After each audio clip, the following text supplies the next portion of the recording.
Last video I promised to doing a video about a difficult conversation I was going to have. Honestly didn't get a chance to sit down with this individual, or actually all the people, just because there's just a lot of stuff going on. I had a short conversation with her today. I kind of explained everything.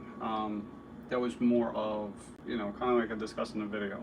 It's getting away from micromanaging people and like harassing them to do their job to them, expecting them to take ownership of their role, and then if they're not willing to do that, then they gotta find somewhere else to work. Like, it's that simple. So I gotta move because the stall keeps working. So that's where we're at. So anyway, this video is about the recession that's coming up. Obviously, there's a lot of signs pointing to it, and like what's gonna happen, as a result.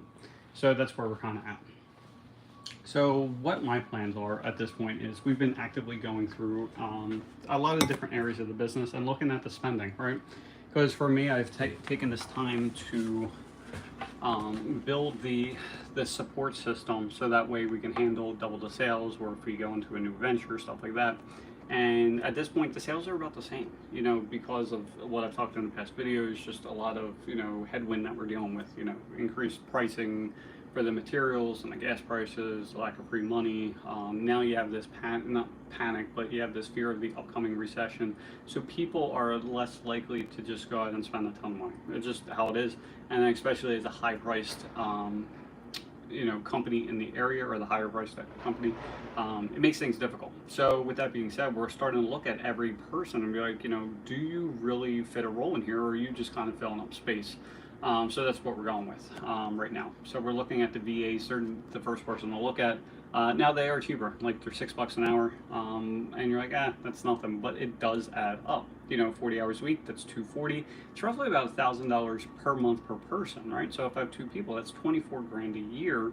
That if they're not really producing what we need, then why am I keeping them around? Before it was like, oh, it's so cheap that why. It's so cheap just to have them around, just in case they need to fill and stuff like that. But why put out that extra $24,000 just for no reason? Same thing with these other employees. If they're not doing what they need to do, then why keep them around? And it's a matter of like, are they doing their job? Are they performing the customer service as much as we would like? And if not, then we need to look at different options. And the conversation I had with the one was like, I'm not finding positions for you. Like, this is your job, you have to take ownership, and if you can't do it, like, then no hard feelings, but you got to find something else to do with your time, because like, it's not going to work here, right? And I kept on saying, like, I'm not going to take away from my family anymore, so that way you can have a job here. Like, it's not like I don't like you that much where I'm going to pay you out of my own